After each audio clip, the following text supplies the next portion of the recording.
अस्सलाम वालेकुम नाज़रीन, मैं हूं मोहम्मद मुज़म्मिल। आप देख रहे हैं दी नेशन पॉइंट।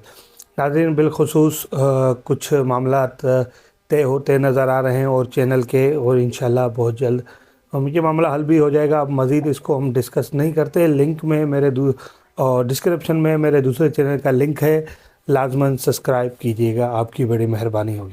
आवाम की पहुंच से आटा हुकूमत ने कर दिया दूर।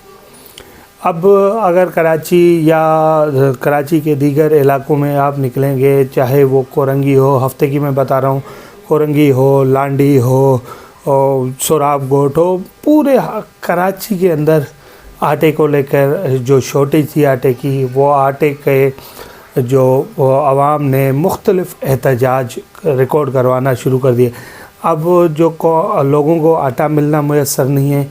लोगों को अब एक तो महंगा अलग चीज़ है, महंगाई है वो एक अलग टॉपिक है। 1400 रुपये या 1380 रुपये का 10 किलो का थैला हो गया है। अब गरीब की तनख्वाह 25,000 रुपये, वो भी कराची में तकरीबन कारोबार नहीं है, तो बहुत से लोग बेरोज़गारी काट रहे हैं, वो अलग।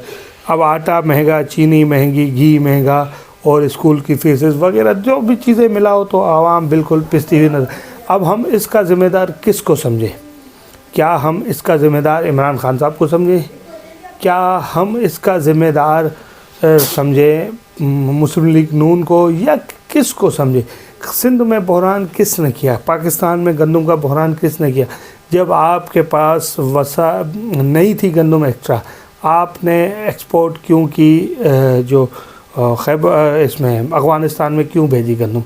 उसके बाद भी नाज़रीन, अगर जो मेरे देखने वाले हैं, आप गुलबई से अगर हॉक्स बे कभी अभी आपका अगर विज़िट हो, इस तरफ जो गंदम के गोदाम मिल्स बने हुए हैं, फ्लोर्स मिल बने हुए हैं, गाड़ियों की लंबी कतारें लगी हुई हैं जिनके ऊपर गंदम लती हुई पड़ी हुई है, गंदम के ढेर लगे पड़े हैं, मगर कराची में आटा नहीं, पाकिस्तान में आटा नहीं।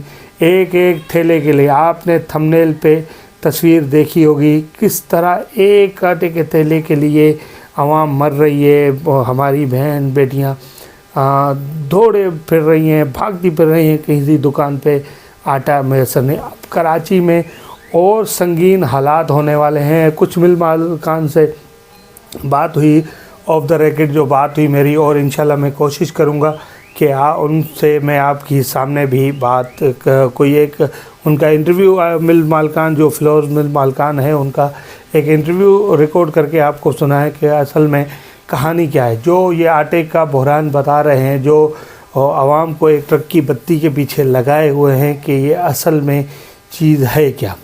क्या वाकई पाकिस्तान में आटे का बहरान है? ये ज़रई मुल्क है, यहाँ गंदम हमारी अपनी होती है, और अल्हम्दुलिल्लाह हमारी इतनी गंदम होती है कि हम अपना पूरा कर सकें। मगर अगर गैर तरीके से हम अफ़गानिस्तान को अपनी गंदम ना भेजें तो हमारा बहुत अच्छा और बेहतरीन सा गुज़र सफ़र हो सकता है। मगर बदकिस्मती है कि अफ़गानिस्तान एक्सपोर्ट की जाती है, फिर अपने लिए गंदम इंपोर्ट की जाती है, अपनी गंदम किसी को दे के फिर बाहर से गंदम मंगाई जाती है, और उसके बाद भी एक वसी ज़खायर गंदम के मुल्क में मौजूद हैं, फिर भी ये आटा शॉर्ट करने वाले कौन हैं?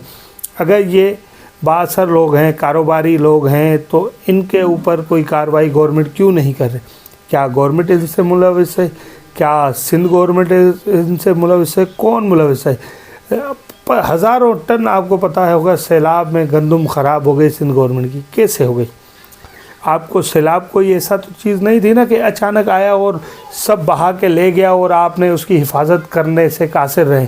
सैलाब आया, जारी बात है, एक रूट पे सैलाब आता है, 10 दिन पहले, 15 दिन पहले, 5 दिन पहले पता होता है कि ये एरिया खदशा है कि इनमें सैलाब दाखिल होगा, और यहाँ अगर सरकारी पास्को की गंदम पड़ी है तो यहाँ से गंदम क्यों नहीं लिखाई गई? अब ये ख़बरें आ रही हैं। मेरी एक जो आटे का जो ब्रोकर होते हैं, जो सप्लाई देते हैं, उनसे बात हुई मेरी आज, तो वो बता रहा था कि आटा बहुत जल्द 2000 रुपये थैला हो जाएगा। 2000 रुपये थैला भी मिलना मुश्किल हो जाएगा। पहले आटे की शॉर्टेज, बहुत सी मुल्क में और शॉर्टेज है। अगर डॉलर के ज़खायर की बात करें तो वो मुल्क की तारीख़ के कम तरीन सतह पे पहुँच गए हैं। کبھی ہمارے پاس اتنے کم ذخائر نہیں، حالانکہ ہم حالت جنگ میں رہیں، جب ہمارے ملک میں ماشاءاللہ تھا، اسٹیبلشمنٹ کی حکومت تھی، یہاں پہ جنرل فائز تھے جو حکومتیں کر رہے تھے، اس ٹائم پہ بھی سنگین بحرانوں کے بعد بھی اس سطح تک ہماری جو کرنٹ ڈیفیسٹ تھا وہ نہیں گرا، ہمارے جو ذخائر تھے ڈالر کے وہ کم نہیں ہوئے۔ جمعے کو شائع کی تھی اسٹیٹ بینک نے جو اپنی رپورٹ، اس میں ڈالر کا جو ریزرو ہے ہمارے پاس 4.2 بلین رہ گیا ہے۔ اب کچھ ہمارے اگر جنوری کی پیمنٹیں ہم کلیئر کرتے ہیں پٹرولیم منصوبات دیگر کی، تو پھر ہمارے پاس کچھ نہیں رہتا۔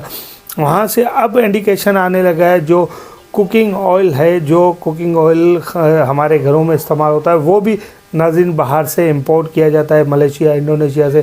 اب وہ لوگ بھی بتا رہے ہیں جو گھی فیکٹری مالکان ہے کہ ہمارے پاس جو اسٹاک ہے وہ اسٹاک ہمارے پاس صرف اور صرف 3 ہفتے کا رہ چکا ہے، ہمارے پاس اسٹاک نہیں ہے، اور حکومت ایل سیز نہیں کھول رہی ہے، اور ایل سی نہیں کھولنے کی وجہ سے ہم امپورٹ کر نہیں پا رہے۔ اب ان سنگین حالات کی طرف قوم کو دھکیلنا جا رہا ہے۔ کہنے کا مقصد یہ ہے، کراچی میں بلدیاتی الیکشن ہو رہے ہیں، جنرل الیکشن تو ابھی تک کچھ سر پیر نہیں ہے، بلدیاتی الیکشن میں سوچ کے ووٹ دینا، ان کو ووٹ نہ دینا جو اختیارات کا رونا روتے ہیں، جو ووٹ لیتے ہیں آپ سے، میئرشپ لیتے ہیں، گورنرشپ لیتے ہیں، پھر اعلیٰ عہدوں پہ بیٹھتے ہیں، ان امارات کا مزہ لیتے ہیں، ان عیاشیوں کا مزہ لیتے ہیں جو ایک میئر کو ملتی ہے، پھر یہ رونا روتے ہیں کہ ہمارے پاس اختیارات نہیں ہے، ہم کیا کریں، ہم نے یہ لکھ دیا وہ لکھ دیا۔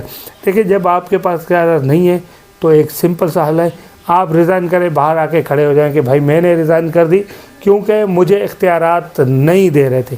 اگر بدقسمتی سے اختیارات کا رونا بھی روتے ہیں، حکومتوں کے مزے بھی اڑاتے ہیں، اور عوام کے آگے یہ روتے ہیں کہ ہمارے پاس اختیارات نہیں۔ یہ کیسے اختیارات نہیں ہے آپ کے پاس؟ اگر نہیں ہے تو چھوڑ دیں۔ عوام جو روڈوں پہ نکلتی ہے، جو رستوں میں نکلتی ہے، مجھے لگتا ہے آپ روڈوں رستوں سے نکلنے کے بجائے آپ ان ایم پی ایز، ان ایم این ایز کے گھروں کا رخ کریں جن کو آپ نے ووٹ دے کے اس اقتدار اعلیٰ پہ بٹھایا، جن کو ووٹ دے کے آپ نے کرسیوں پہ بٹھایا، ان سے جواب طلب کریں کہ یہ چیز کیا آپ جو مجھ سے ووٹ لے گئے، مجھے مہنگائی حل کرنے کا کہا، مہنگائی بھگا دیں گے اس ملک سے، وہی مہنگائی ہے۔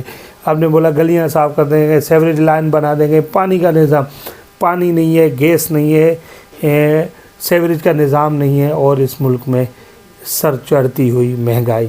اللہ ہی محافظ ہے اس قوم کا اور اس ملک کا کہ جس طرح سے ہم ان معاملات میں دھکیلتے جا رہے ہیں، ہمیں زبردستی ہمارے سیاستدان دھکیل کے یہاں تک لے کے آئے۔ اب کوئی ایسا اللہ کوئی چہرہ نکال کے سامنے لائے جو اس سنگین گھڑی سے ملک کو نکال کے باہر کھڑا کرے۔ مگر ناظرین، میں پھر بولوں گا، بلدیاتی الیکشن آنے والے ہیں، اختیارات کے رونے والوں کو ووٹ دینے سے احتیاط کریے گا۔ اپنا اور اپنے چاہنے والوں کا ڈھیر سارا خیال رکھیے گا، ساتھ میں اس چینل کا بھی خیال کریے گا، سبسکرائب کرنا مت بھولے گا۔ اور لنک میں میرا ایک اور چینل ہے جس پہ میں انشاءاللہ بہت جلد اس پہ پراپر کام شروع کرنے والا ہوں، تو اس کو سبسکرائب کرنا ہرگز نہیں بھولے گا۔